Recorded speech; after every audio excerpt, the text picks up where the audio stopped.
उठा सोया नहीं हूँ, मतलब अच्छे 2 घंटे सोया हूँ मैं रात को आज। ओहो, इसके बाद सोना है तुमने सुकून से, क्या बात है। बस जी। अच्छा जी, बिस्मिल्लाह रहमान रहीम। कह रहे कि state the conditions required to form uniform sorry the formation of the stationary waves. ये ऑल्दो है आपके पास स्टेशनरी सुपरपोजिशंस का, ठीक है, लेकिन इसको यहाँ पे हमारे पास स्टेशनरी वेव का क्वेश्चन आया हुआ है। सुपरपोजिशन में ही बेसिकली आता है ये स्टेशनरी वेव्स का। तो क्या आपको स्टेशनरी वेव्स का कॉन्सेप्ट है? जी, मेरे ख्याल में इसकी कंडीशन ये है कि 2 मोनोक्रोमैटिक वेव्स जो होंगी, अगर वो पास करें और उनका दूसरी कंडीशन ये है कि वो कोहेरेंट होनी चाहिए। यस, तो 2 monochromatic and coherent waves moving, यानी 2 प्रोग्रेसिव, यहाँ पे एक बहुत इंपॉर्टेंट वर्ड आपका progressive, 2 progressive monochromatic and coherent waves, ठीक है। सर 1 सेकंड हो गया, मैं असल घंटी पे गया, दरवाजे पे गया। ठीक है, ठीक है।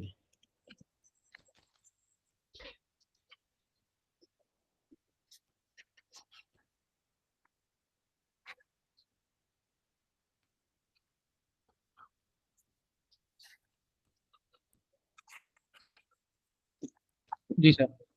हाँ जी, तो 2 progressive and monochromatic waves, coherent progressive waves moving in opposite direction, ठीक है, ओवरलैप ईच अदर। जब वो ओवरलैप करती हैं तो उनके दरम्यान में क्या होता है कि दे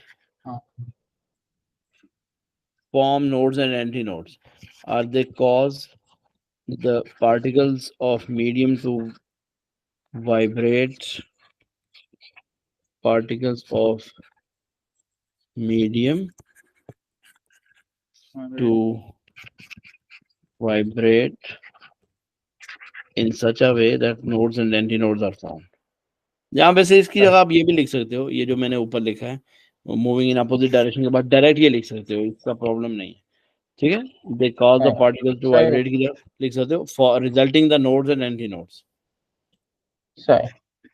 ठीक है, रिजल्टिंग नोड्स एंड एंटीनोड्स। फिर आप यहाँ पे नोड्स के बारे में लिख सकते हो कि the waves are 180 degree out of phase, 180 degree out of phase,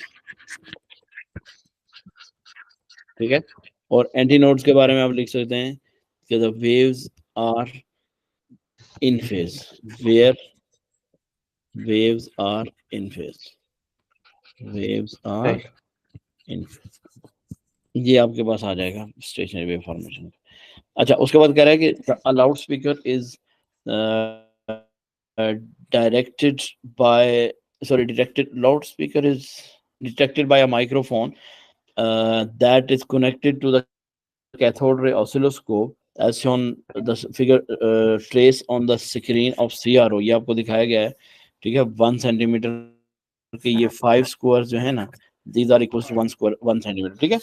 तो आपको ये बताया है कि in the air the sound wave has a speed 330 meter per second and the wavelength of 0.18 metre. Calculate the frequency of the sound wave.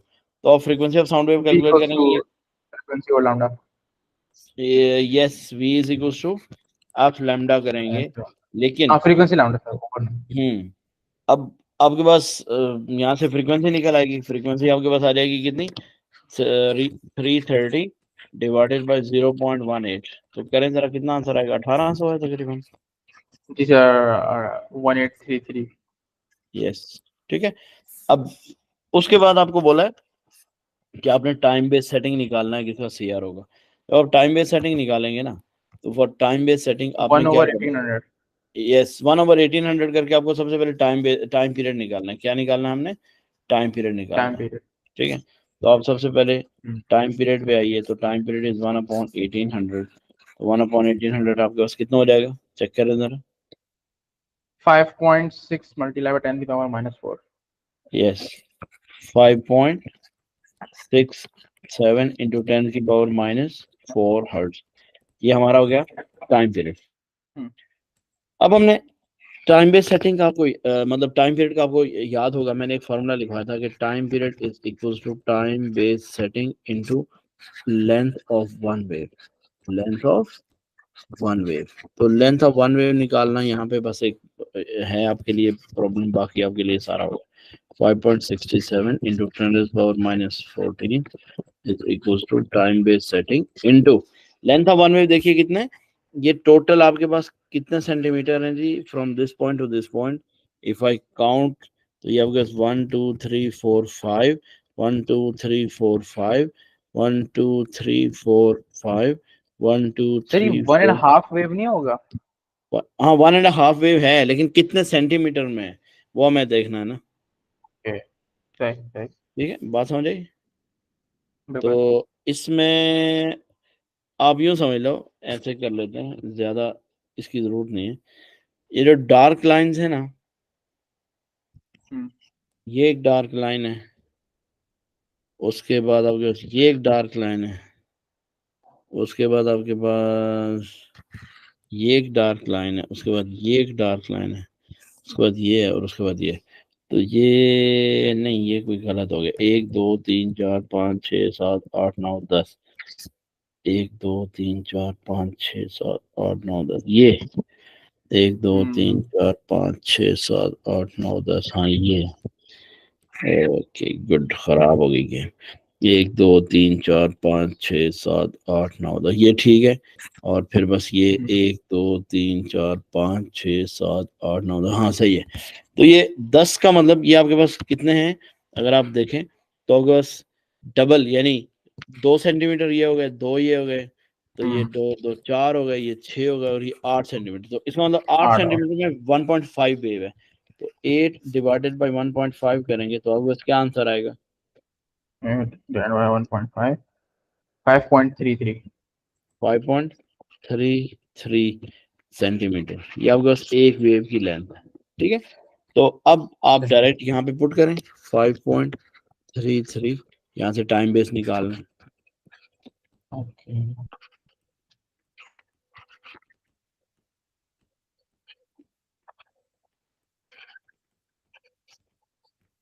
क्या आएगा। 0.00012। ठीक है, अब हम इसको वो कर लेते हैं, ये सेकंड्स पर सेंटीमीटर है ना, तो अगर आप ये भी आंसर माइक्रो लिख दें तब भी सही है, लेकिन ये तकरीबन आपका बन रहा है 12 × 10⁻³ जो कि 12 मिली सेकेंड्स पर सेंटीमीटर है। ठीक है, सही।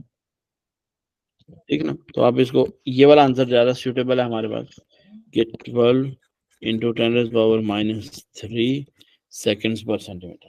ठीक है, ठीक है। ये आपके पास ना एक कॉन्सेप्ट था टाइम बेस्ड सेटिंग का। अब हम लोग आते हैं जी इसी के नेक्स्ट पार्ट पे। ये क्वेश्चन करने के बाद मैं एंड पे जाऊंगा, ये वाले पार्ट पे, ये वाले क्वेश्चन आपको वीडियो में भी मिल जाएंगे। मुझे ऐसे याद आ रहा है कि ये क्वेश्चन मैंने कराए थे वीडियो में। तो अभी हम लोग कुछ ठीक नए है। क्वेश्चंस पे जाते हैं ताकि आपको दोनों साइड से सही। सपोर्ट हो। क्या कहता है, intensity of the sound from the loud speaker is now half. ठीक है, ये जो ऊपर आपके पास सारा सेटअप चल रहा है, इसी के बारे में क्वेश्चन चल रहा है कि आपने अब ये जो इंटेंसिटी है ना of the loud speaker is now जी। Half, the wavelength of the sound wave is unchanged. Assume that the amplitude of the trace is proportional to the amplitude of the sound. On figure 4.1, sketch the new trace shown on the screen of CRO. तो CRO के ऊपर आपने नया trace बनाना है, तो आपने intensity को half कर दिया तो एम्पलीट्यूड 1/4 हो जाएगा। ठीक है, आई हाँ, yes. Two divided by I1 is equal to A2 divided by A1 अगर हम लोग करते हैं तो मेरे पास क्या हो जाएगा जी। तो स्क्वायर नहीं होगा एम्पलीट्यूड का? हाँ, इसका स्क्वायर रूट होता है, सॉरी। अच्छा, हाँ हाँ। बल्कि नहीं नहीं, आप सही कह रहे हो, नहीं, स्क्वायर ये रूट स्क्वायर नहीं। हो गया। ठीक है, और जब आपको क्योंकि एम्पलीट्यूड चाहिए तो आप दोनों साइड पे स्क्वायर रूट ले लो। ठीक है, तो सही। M intensity 2 divided by intensity 1 का स्क्वायर रूट बराबर हो जाएगा किसके, एम्पलीट्यूड 2 डिवाइडेड बाय एम्पलीट्यूड 1 के। तो सादा लफ्जों में मैं ये कह सकता हूँ कि इंटेंसिटी 2 इज 2I और इंटेंसिटी 1 इज I। ठीक है, इसका स्क्वायर रूट ले लो, तो एम्पलीट्यूड 2 डिवाइडेड बाय एम्पलीट्यूड 1 आपका कितना है। आप देखें, ये अगर यहाँ तक देखें तो ये 12 स्मॉल स्क्वायर्स हैं। ठीक है, 12 स्क्वायर्स हैं, सही है। तो मैं इसको 12 लिख देता हूँ, ये और ये कट जाएगा, तो amplitude of the new wave will be equals to 2 square root of 2 अच्छा, ये टाइम्स। 12 बॉक्सेस हमने बॉक्स का लिखा है, हमने ऐसे नहीं लिखा कि वाई गेन जो है 1 सेंटीमीटर है तो हम लोग वन नहीं नहीं सेंटीमीटर की जरिए नहीं, ये लिखेंगे। नहीं किया कि वाई गैन की वैल्यू नहीं है ना हमारे पास। हम्म। ठीक। सही। ठीक है, तो ये 12 स्मॉल स्क्वायर्स मैंने रखे। अब यहाँ पे देखिए जरा, ठीक मुझे मल्टीप्लाई करके दें क्या आ रहा है। है जी। Square root 102 multiply by 12, wait wait wait wait, sixteen point sorry nine sorry seven sorry sorry जी। सॉरी सॉरी, उसने इंटेंसिटी को हाफ किया था ना, हाँ उसने इंटेंसिटी को हाफ जी। किया था, तो हाफ करें जरा।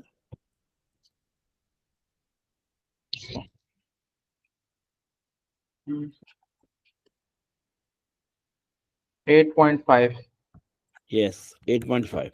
तो जो न्यू वेव आएगी ना वो 8.5 स्क्वायर्स में आएगी। तो 8.5 स्क्वायर आप कितने, 1 2 3 4 5 6 7 8, 8.5 यहाँ पे। तो बस आप यहाँ पर एक छोटी सी अपने लिए एक विजिबल सी इनविजिबल सी लाइन ड्रॉ कर लो, ठीक है, ताकि उसी को हम लोग क्या कर सकें, अपने लिए रेफरेंस बना सकें। और इसी तरह आपने यहाँ पर भी जाना है, 1 2 3 4 5 6 एंड 8, 8.5। तो यहाँ पर आपने 8.5 के ऊपर एक लाइन ड्रॉ की, ठीक है, इन दिस वे। सही है। तो बस अब आप वेव बना लें।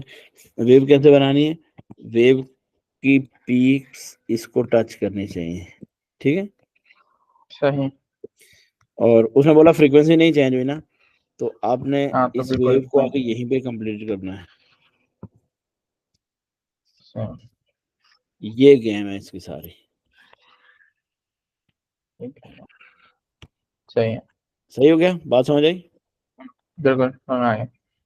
तो ये आपके पास 8.5 सेंटीमीटर है, यानी 8.5 सेंटीमीटर लिखने की जरूरत नहीं है क्योंकि उसने सिर्फ स्केच बोला, तो उसको इससे कोई कंसर्न नहीं है कि हमने क्या कैलकुलेशंस की हैं, बस हमने वेव ड्रॉ कर ली, ठीक है। डन हो गया ठीक जी। होगा।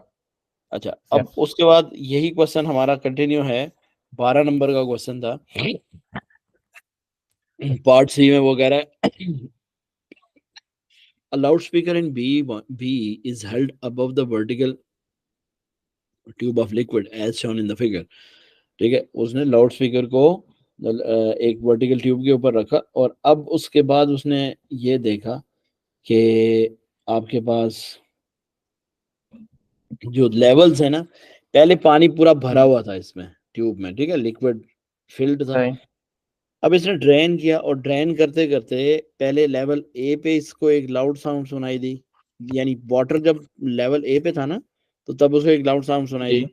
फिर वाटर जब लेवल बी पे गया तो तब उसको दूसरी लाउड साउंड सुनाई दी। ठीक है, ये उसने सारी की सारी डिटेल यहाँ पे आपको दी हुई है कि the water tab is open so that the liquid drain out at the constant जी, rate. The मेरे wavelength of concentrate. this loudspeaker is itni. The sound that is heard first becomes much louder when the liquid reaches to level A, and next time that the sound becomes much louder when the liquid level reaches to point B as shown in figure। तो ये सारी information clear हो गई।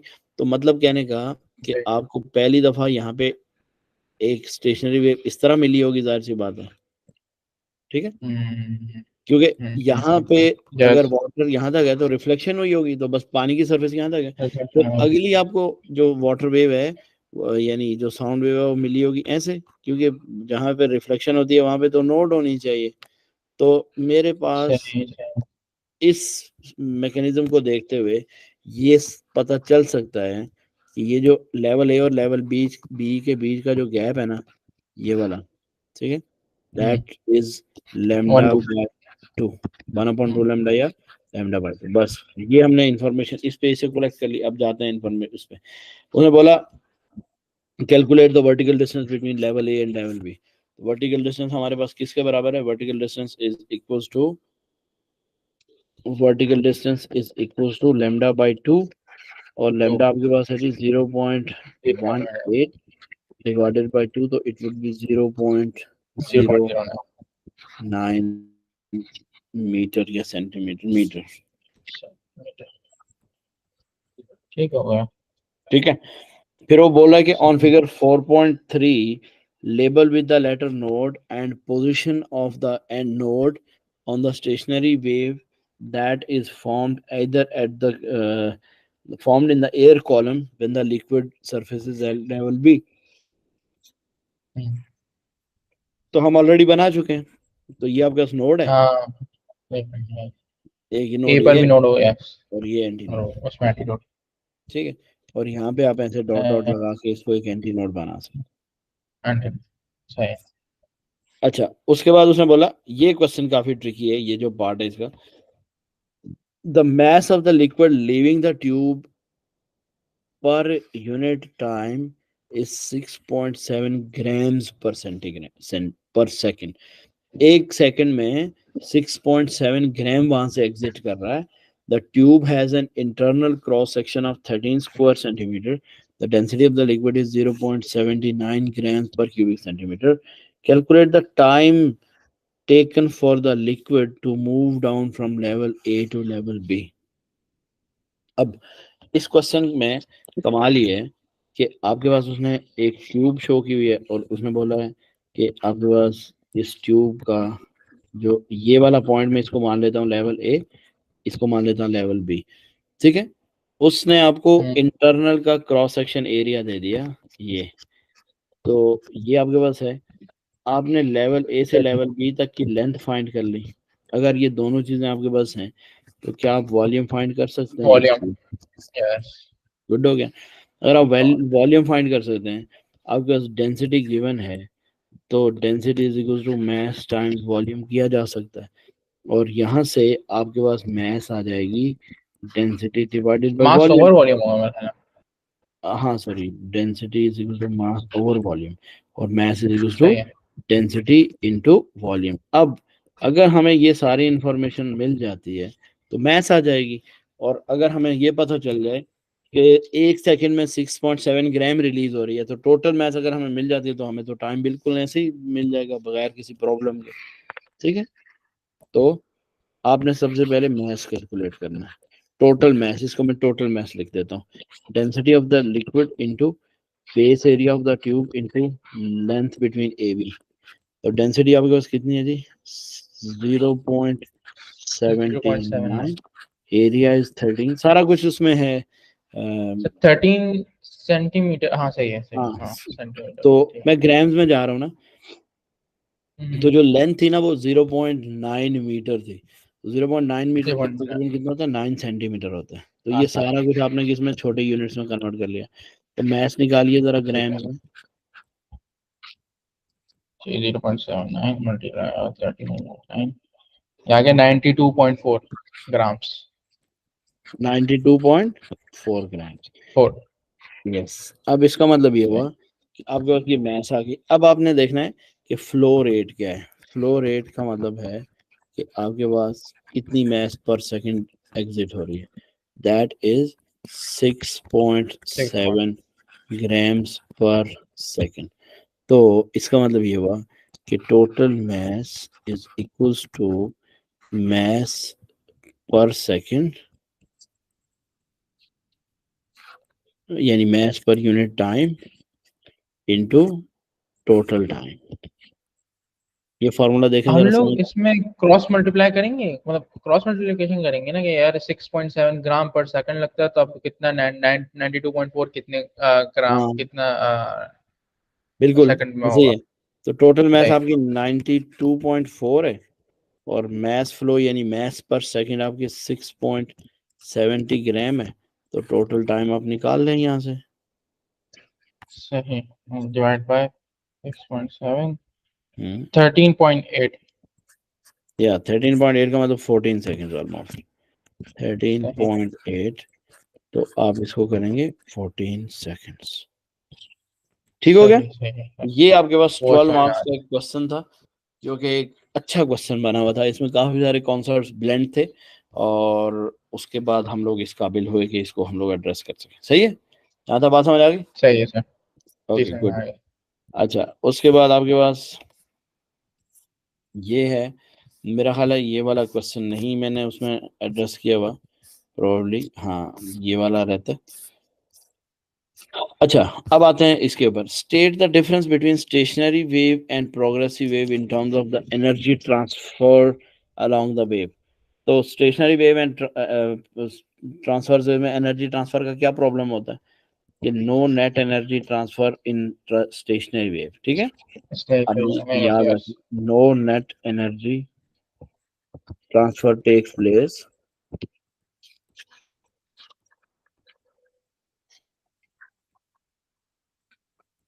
इन stationary wave. सही। ठीक है, and phase of two adjacent vibrating particles. तो to adjacent vibrating particles में आपके पास क्या होता है जी कि in stationary waves they are in phase. In stationary waves they are in phase. अगर वो इन फेज हैं तो हम लोग ये कह सकते हैं फिर आपकी प्रोग्रेसिव में क्या है, वो they are out of phase. इन out of phase. Progressive wave they are out of phase. Progressive wave they are out of phase. 180 degree out of phase नहीं लिख सकते हम लोग, जस्ट आउट ऑफ फेज लिख सकते हैं सही सही। कि 180 डिग्री समथिंग एल्स। तो ये बात याद रखनी है आपने कि स्टेशनरी वेव में हमेशा दो पार्टिकल्स जो एडजेसेंट पार्टिकल्स होते हैं वो इन फेज होते हैं। स्टेशनरी वेव की बात हो रही ठीक है। है। ठीक है, सही। अच्छा, फिर आपको उसने बोला कि a tube is open from at the both ends. दोनों एंड्स पे ये ट्यूब ओपन है। A loud speaker is emitting a sound of a single frequency is placed near one end of the tube as shown in the figure. ठीक है, the speed of the sound in the tube is 340 meter per second. The length of the tube is 0.6 meters. A stationary wave is formed with an antinode A at each end of the tube. तो इसका मतलब दोनों ends पर antinode उसने दिया भी हुआ है। Two nodes, two antinodes inside the tube. तो दो एंटीनोड आपकी बीच में बन गई। टोटल 0.6 मीटर का डिस्टेंस है और उसमें आपको कितनी नोड्स और कितनी एंटीनोड्स मिल रही हैं। देखो, एक एंटीनोड ये है, दूसरी फोर। एंटीनोड ये 0th एंटीनोड है, ये फर्स्ट है, ये सेकंड है, ये थर्ड है। तो आपको याद होगा दो एंटीनोड्स के बीच का जो गैप होता है वो लेमडा बाय 2 होता है। टू। सही है, इसी तरह ये भी आपके पास लेमडा बाय 2 है। इसी तरह ये भी आपके पास क्या होता है, लेमडा बाय 2। तो इसका मतलब ये टोटल ये जो 0.6 है ना, ये 3 लेमडा बाय 2 के बराबर है। किसके सही है। बराबर है? 3 लेमडा बाय 2। सही है। तो आगे चल के हम लोग यहीं पे इसी पेज पे बल्कि लेमडा कैलकुलेट कर लेते हैं। तो लेमडा कितना हो जाएगा, 0.6 टाइम्स 2 डिवाइडेड बाय 3, तो 0.4। 0.4। 0.4 मीटर। चलो, ये कैलकुलेशन हमारी काम आएगी अगर आगे चल के। अब उसने बोला कि state what is mean by the anti node of a stationary wave. Anti node क्या होता है? The point where particles have maximum displacement. The सही। the portion of medium with maximum displacement of particle. Portion of सही है। medium where maximum displacement, where displacement maximum,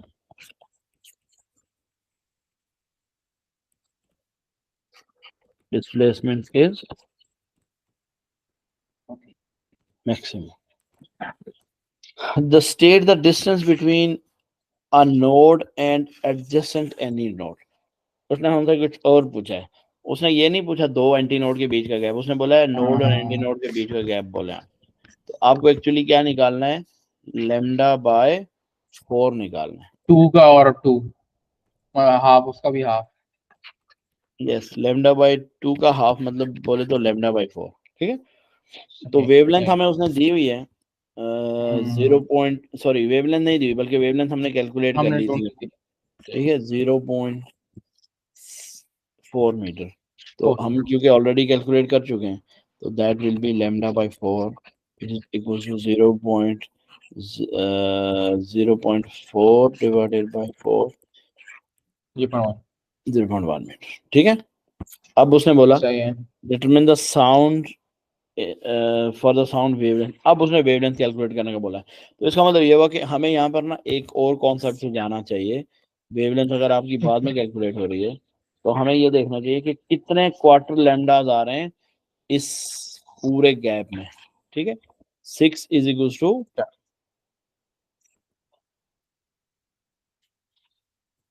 हाँ, अब बस अगर मैं इसको और डिवाइड करूं, 1 2 3 4 5 एंड 6, तो ये first segment, second, third, fourth, fifth and six.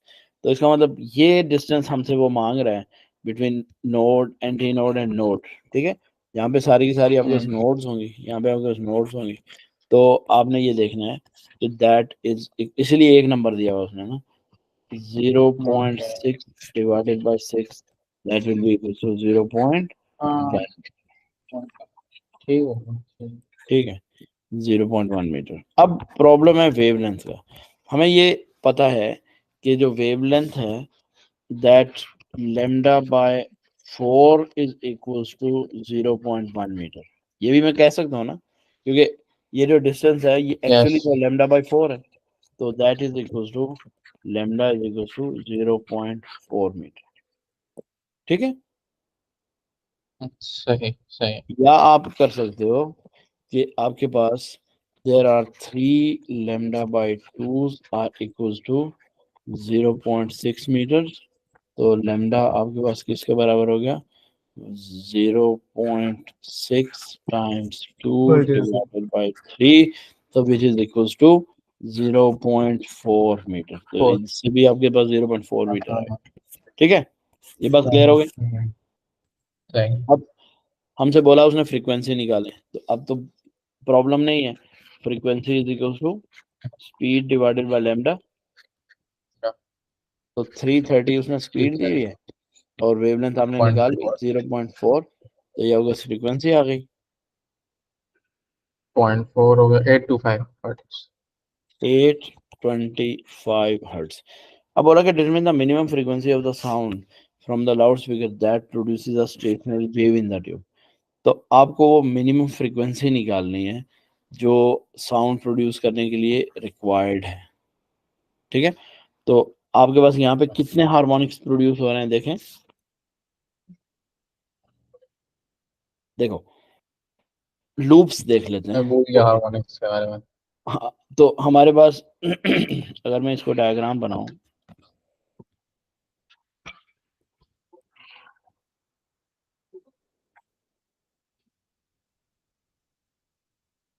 तो नोट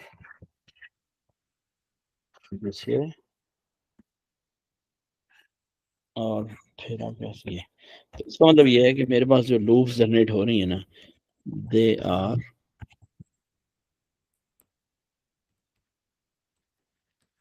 ये देखिए, ये मेरी स्टेशनरी वेव है, तो मेरे पास लूप्स बन रही हैं 1,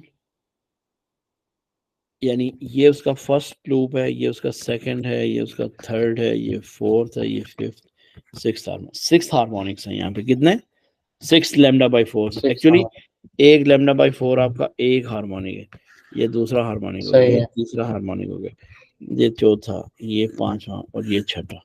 देयर आर 6 लेमडा बाई 4। तो इसका मतलब ये है कि ये जो फ्रीक्वेंसी है, ये वाली फ्रीक्वेंसी, ये 6 हार्मोनिक्स की है। ठीक है, सो frequency f naught F6 is equals to, आप याद करो, आपको मैंने एक फॉर्मूला बताया था, 2n प्लस वन, हाँ 2n, अच्छा ये 2n माइनस और वो प्लस में मुझे फर्क नहीं है, वहाँ पे लिखा माइनस हुआ है है। मेरा ख्याल है। हाँ, एन अगर हम लोग जीरो रखेंगे ना, मतलब जीरो हार्मोनिक या फर्स्ट हार्मोनिक, एक्चुअली हमारा तो फर्स्ट हार्मोनिक होता है ना, पहला। ठीक है, हम्म, ठीक है, ये आप अगर जीरो रखेंगे तो आपको यहाँ पे प्लस लगाना पड़ेगा। ठीक है, एफ एन, तो अच्छा अगर आप रखेंगे F N is equal to 2n-1, तो यहाँ पे आपको फिर 1 रखना पड़ेगा। सही सही। बात समझ आ जीरो रही से है। बड़ी जो वैल्यू होगी उसमें माइनस। हाँ, यस। तो मुझे अगर फर्स्ट हार्मोनिक की वैल्यू निकालनी है तो मुझे ये देखना पड़ेगा कि it would be F N divided by 2n-1। तो nth हार्मोनिक की फ्रीक्वेंसी कितनी है, 825 डिवाइडेड बाय 2 टाइम्स 6 - 1, तो जरा ये करिए, ओके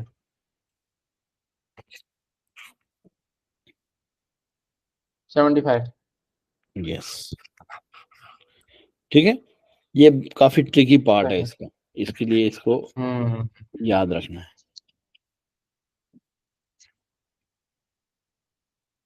सही। यहाँ था कोई कंफ्यूजन? नहीं। ओके, गुड, हो गया। अब हमारे पास उसके बाद ये भी सुपरपोजिशन, सुपरपोजिशन में ये सारा स्टेशनरी वेव जा रही है। मैं चाह रहा हूँ कि हाँ, सही अब है। हम लोग ये डिस्कस कर लेते हैं, क्या कहते हैं, इंटरफेरेंस एंड डायफ्रैक्शन। ठीक है, कह रहा है सही। Interference fringes may be observed using a light emitting laser of the illuminated the double slit. The double slit acts as two sources of light. Explain the part played by diffraction in the production of fringes. ठीक है, ये मैंने question अच्छा। वहां पे notes में बताया था कि आपको ये याद रखना है कि डायफ्रैक्शन का क्या रोल होता है। अगर डायफ्रैक्शन ना होता तो वेव्स जो होती है ना, बगैर बेंडिंग के ही पास हो जाते। ठीक है, तो आप लिखेंगे कि द हाँ। Waves bend and cause overlapping. Yeah, sorry. Diffraction causes bending of wave. Diffraction causes bending of wave. Diffraction causes bending of wave from slits, due to which overlapping is due to which overlapping occurs. Overlapping of waves takes place. Overlapping of waves takes place, resulting interference. सही। आपका diffraction का बस इतना ही role है। ठीक है, हाँ, अगर आप सही। इंटरफेरेंस करवाना चाह रहे हैं तो आपको डायफ्रैक्शन करवाना पड़ेगा। The reason why double slit is used rather than the two separate sources of light. आपको डबल स्लिट यूज कर रहे हैं, मतलब आप इसकी जगह दो अलग अलग लाइट्स क्यों नहीं यूज करें, दो अलग अलग सोर्सेज क्यों नहीं यूज डिफरेंट करें? वेवलेंथ हो सकती है दोनों की, तो यस, फिर। Very good. So we need monochromatic okay. And coherent waves which is not possible from two different sources. सही। Monochromatic and अच्छा, coherent. कोहेरेंट मतलब क्या होता है, बोलिए। Coherent का मतलब होता है उनका फेज डिफरेंस थ्रू आउट एक होता है, अच्छा, हाँ हाँ, सही। which is not possible from different sources. It is not possible from different sources. सही। ठीक हो गया। उसके बाद हमारे पास आता है ये क्वेश्चन, इसको हम लोगों ने देखना है। कह रहा है कि a laser is emitting a light of a single wavelength is used to illuminate the slits S1 and S2 as shown in figure. ठीक है, S1 एंड S2 आपको उसने दिखाया है, इनके दरम्यान में जो गैप है वो 48 मिलीमीटर का है, ये आपका A है, और ये जो स्क्रीन के बीच का गैप है वो ये D है। ठीक, तो बोला है कि an interference pattern is observed on the screen AB. The separation of the slits is for, ये उसने ऊपर डायग्राम में भी दिया हुआ है, is for 0.48 millimeter and they are at a distance 2.4 meter from AB. ये screen separation है. The distance on the screen across 16 fringes is 36 millimeter. ये बड़ी इंपॉर्टेंट इंफॉर्मेशन है जो उसने डायग्राम में भी दे दी है कि 16 फ्रिंजेस जो है ना, 16 फ्रिंजेस, उनके दरमियान का जो गैप है वो 36 मिलीमीटर है। ठीक है, ये आपके पास स्क्रीन का गैप है सारे का सारा। Calculate the wavelength of the light emitting by the laser. आपको कैलकुलेट करना है वेवलेंथ। अब आपको वेवलेंथ कैलकुलेट करने के लिए आपको होता है, सबसे पहले आपको क्या चाहिए, lambda is equal x is equal to lambda d upon a. याद करें ये formula, x is equal to lambda d upon a. तो यहाँ से लैम्डा किसके बराबर हो जाएगा, lambda will be equal to x a divided by capital D. ठीक है, लेकिन अब मुझे ए भी पता है डी भी पता है, मेरे लिए क्या प्रॉब्लम है, मेरे लिए एक्स प्रॉब्लम है। यस, तो एक्स मैं कहाँ से कैलकुलेट करूंगा, एक्स में कैलकुलेट करूंगा यहाँ से। अब मुझे यहाँ पे पता है कि ये जो मैक्सिमास है ना, ये यहाँ से लेकर डार्कर पॉइंट मैक्सिमा नहीं, डार्कर पॉइंट मेरे ख्याल में वो होंगे हाँ मिनिमास होंगे। मिनिमास है, लेकिन इनके दरमियान का जो गैप है ना, दो के दरमियान, ये एक्स ही होगा। 1x 2x 3x 4x 5x 6x 7x 8 9 10 11 12 13 14 15 16। तो इसका मतलब ये हुआ कि हमारे पास 16x जो है, 16x आपके पास किसके बराबर है, 36 मिलीमीटर के बराबर है। बात समझ आ गई, ये बहुत इंपॉर्टेंट टेक्निक है यहाँ पे। ठीक है, तो x आपका किसके बराबर हो जाएगा, 36 डिवाइडेड बाय 16। तो क्या आंसर आ रहा है देखें जरा, x 2.3 2.3 मिलीमीटर। यस, अब ये वैल्यू उठाएं यहाँ पुट करें लाके, तो अगर लैम्डा निकल आएगा, x is 2.3 into 10⁻³ into a की वैल्यू है 0.48 इंटू 10⁻³ डिवाइडेड बाय d की वैल्यू कितनी है हमारे पास, d की वैल्यू है 2.4 मीटर। d की वैल्यू कितनी है, 2.4 मीटर। जरा सॉल्व करें।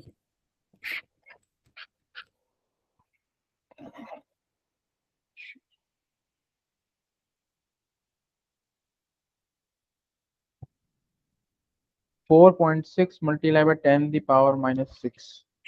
हाँ 4.6 -7 होगा। 1 2 ENG 3 का बटन प्रेस 4 करो 5 कैलकुलेटर। 6 7। हाँ 7 होगा। ENG का बटन है कैलकुलेटर में, देखो। जी जी जी जी 460 मल्टीप्लाई 10⁻⁹ आ रहा है यस, तो। तो ये 460 हाँ तो फिर वो नैनोमीटर। तो ठीक है, हम्म 460 नैनोमीटर है ये। तो इस तरीके से हमारे ये वाले जो क्वेश्चन हैं ये डिस्कस होते हैं। अच्छा, उसके बाद हमारे पास आ जाता जी, अब ये उसी को उसने डॉपलर्स में शो किया हुआ है। कह रहा है कि two dippers D1 and D2 are used to produce the identical waves on the surface of the water as illustrated in figure 6.3। ठीक है, अब देखिए डिपर 1 और डिपर 2 के बारे में इंफॉर्मेशन है कि dipper 1 is 7.2 metre away from point B and dipper 2 is 11.2 centimeter away from dipper point B। ठीक है, the wavelength of the wave is 1.6 centimeter। Very good. तो इसका मतलब ये हुआ कि दिस गैप इज 1.6 सेंटीमीटर। ठीक है, the phase difference between the waves produced at D1 and D2 is 0। शुरू में दोनों डिपर्स इन फेज हैं। दोनों डिपर इन फेज का मतलब या तो दोनों पानी के अंदर जा रहे हैं या दोनों पानी के बाहर आ रहे हैं, लेकिन at a time. State and explain what is observed eight point P. तो आपने पॉइंट पी पे जो ऑब्जर्व करना है उसके बारे में आप जान के बताइए कि आप स्टेट भी करेंगे एक्सप्लेन भी करेंगे। तो हम तब तक कुछ नहीं बता सकते जब तक हम कैलकुलेशंस ना कर सकें कि वहां पर आपको मैक्सिमास मिलेंगे तो कैसे मिलेंगे, मिनिमास मिलेंगे तो कैसे मिलेंगे। तो अगर लेट से मैक्सिमा मिल रहा है, मैक्सिमा के लिए मेरे पास पास डिफरेंस क्या होना चाहिए, पार्ट डिफरेंस मेरे पास n लैम्डा होना चाहिए। तो सबसे पहले मैं पार्ट डिफरेंस कैलकुलेट करता हूँ। तो पार्ट डिफरेंस मेरे पास हो गया D2P minus D1P, that is equals to n into lambda is 0.16। कितना सेंटीमीटर था, 1.6 सेंटीमीटर ना। तो 1.6 सेंटीमीटर को, बल्कि हमारे पास सारा कुछ सेंटीमीटर में गिवन है तो जरूरत नहीं है कन्वर्शन की। ठीक है, सारा कुछ सेंटीमीटर में गिवन है, 1.6 सेंटीमीटर। अच्छा, अब 11.2 माइनस 7.2 करिए तो 7.2 इज इक्वल टू n, बल्कि n को यहाँ पे सेपरेट कर लेते हैं और डिवाइडेड बाय 1.6 कर लेते हैं, तो क्या आएगा n की वैल्यू? 2.5। 2.5। यस। अब आपने n की वैल्यू को दोबारा प्लेस करना है यहाँ पे। अब आप n की वैल्यू को दोबारा यहाँ प्लेस करेंगे तो you will get that oh path difference is equal to 2.5 lambda. 2.5 lambda जब बनता है तो आपके पास मैक्सिमा नहीं बनता, बट आपके पास क्या बनता है? मिनिमम। मिनिमम बनता है। ये डिसीजन आप ले सकते हो इस स्टेप के बाद। अब आप ये बताएंगे कि अगर सही सही। मिनिमम बन रहा है तो आपके पास दोनों डिपर आइडेंटिकल हैं, ठीक है? जब दोनों डिपर्स आइडेंटिकल हैं, मतलब एक जैसा एम्पलीट्यूड प्रोड्यूस हो रहा है, तो there would be complete cancellation, ठीक है? तो yes. As the path difference is equals to 2.5 lambda, which causes a destructive interference, which results the a destructive interference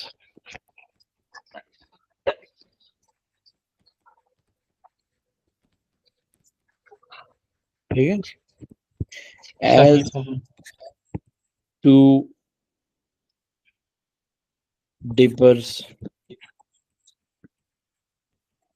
are producing identical wave,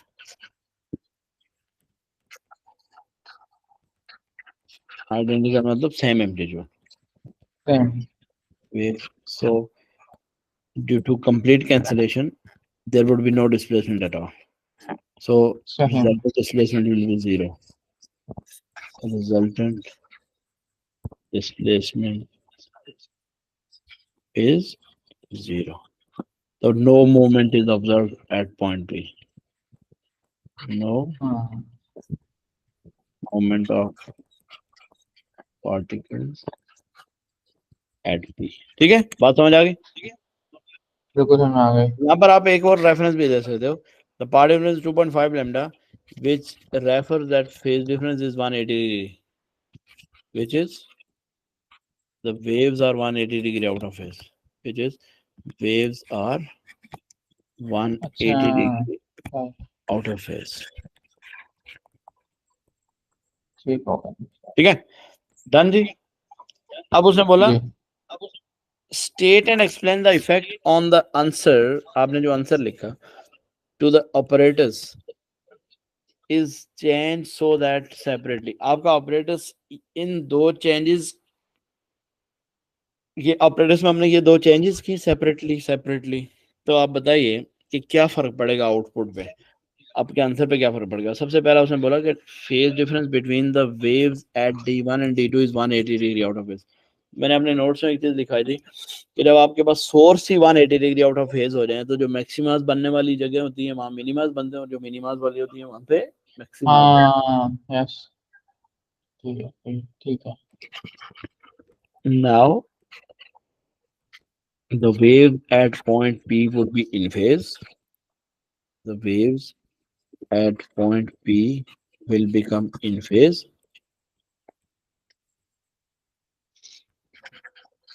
अच्छा ये थोड़ा बताएंगे ये क्यों होते हैं, मतलब लाइक चेंज क्यों होते हैं मिनिमम हाँ मैं समझाता हूँ, मैक्सिमम? in phase, and अच्छा।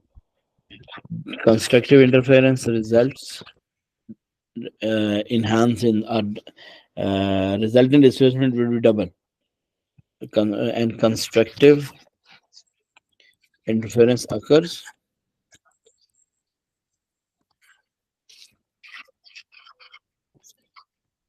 और उसके बाद आप लिखेंगे कि resultant displacement is double. Resultant displacement is double. नहीं ये सुनेंगे रिजल्टेंट डिस्प्लेसमेंट दबा। हाँ, क्यों दोनों एक साथ मिल जाएंगी ना, ऐसे होता है ये, हाँ हाँ हाँ हाँ। ओके। सही समझ सही, आई? मैं समझ में आ गया। हाँ हाँ अब हाँ मैं हाँ। यहाँ पे ना ज्यादा दो हो जाएगा। डायग्राम्स आपके लिए ड्रॉ करूंगा। पहले आपके पास दोनों जो डिपर्स थे वो इन फेज थे, तो 2.5 वेव्स का पार्ट डिफरेंस का मतलब ये होता है कि जो पहली वेव है वो 2.5 वेव्स पहले से शुरू हो रही है, 2.5 वेव्स, ठीक है? तो ये एक वेव ये हो गई, दूसरी वेव ये हो गई, 1 2 और 2.5 ये। तो जो आपकी दूसरी वेव है ना, वो यहाँ से शुरू हो रही थी, सही। ठीक है। अब जब वो दूसरी वेव यहाँ से शुरू हो रही थी, तो अब आप देखो, ये यहाँ पर दोनों waves 180 degree out of phase है। तो एक पार्टिकल को ऊपर लेके जाने की कोशिश करें, दूसरी पार्टिकल को नीचे लाने की कोशिश करें, तो resultantly no displacement at all. सही। तब when they are 180 degree out of phase at point, sorry, when they are in phase at point B। in phase का मतलब ये डिपर भी पानी से निकल रहा है और ये वाला डिपर भी पानी से निकल रहा है। ये पहली कंडीशन है, when dippers are in phase, dippers are in phase, ठीक है, याद रखना, सही। dippers vibrate in phase। Waves आगे पीछे प्रोड्यूस हो रही हैं, लेकिन डिपर्स आपके इन फेज हैं। अब यही गेम सारी की सारी यहाँ पे आप दोबारा देखो, अब आपके डिपर्स क्या हैं, आउट ऑफ फेज है। डिपर आउट ऑफ फेज का मतलब ये है कि ये जो आपके पास 1 2 3 4, तो 2.5 मेरे पास क्या आ जाएगा, पहली वेव ये हो गई, दूसरी वेव ये हो गई, तो 2.5 ये।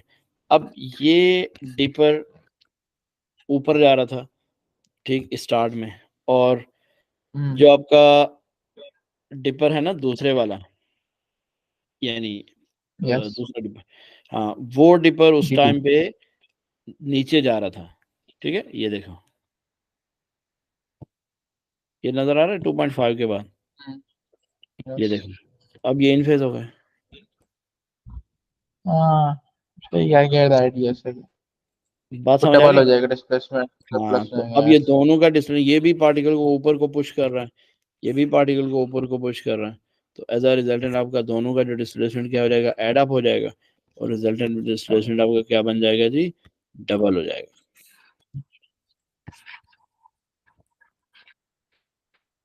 डिस्प्लेसमेंट इज डबल, सही है, बात क्लियर हो गई। सही। तो ये क्लियर इस है। तरह के क्वेश्चंस आपसे लाजमी पूछेगा, और आपने सुपरपोजिशन के ऊपर वर्किंग करनी है। फिर कुछ क्वेश्चंस अगर कोई मसला हुआ तो मुझे बताना है, सही। ठीक है। ये डिपर 2 है, ये आपका डिपर 1 है, और ये आपका डिपर 2 है, ठीक है जी। बाकी आपने इसके बाद क्वेश्चंस पे वर्किंग करनी है। कुछ और आगे क्वेश्चंस हैं, आई होप के कर लोगे आप। अगर मसला सर हुआ मुझे ये मेरे भी साथ, भेज दें पासवर्ड, ये वाला भी। ठीक हो गया, मैं भेज देता हूँ, ठीक है, ओके जी। सर ये जो आपकी ग्रुप क्लास चल रही थी वो कहाँ तक पहुंची? ग्रुप क्लास में मैंने अभी वेव्स खत्म कर दिया है, बल्कि ये वाला कट कर दिया था। अभी हम पॉसिबली करंट इलेक्ट्रिसिटी शुरू करें शायद, अच्छा। या अनसर्टनिटीज, या कोई इस तरह का टॉपिक शुरू करेंगे आज इंशाल्लाह। आज आज कब तो है नहीं है वैसे उनकी क्लास? क्लास, आज उनकी क्लास नहीं है, आज नहीं है। आज क्या ट्यूसडे है ना, उनकी जी। वेडनेसडे को है, वेडनेसडे और फ्राइडे सैटरडे को। अच्छा। ठीक है।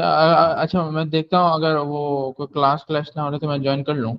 हाँ हाँ हाँ, क्यों नहीं, बिल्कुल, सही है। ठीक है। हाँ, वो सही। ग्रुप क्लास मैंने बिल्कुल। आपको लोगों के लिए इसलिए रखा हुआ है कि आप लोग ना वो करें, जितना मैक्सिमम उसमें से ज्वाइन कर सकते हैं आप, लर्निंग आपकी मैक्सिमम हो जाएगी। सही। सही।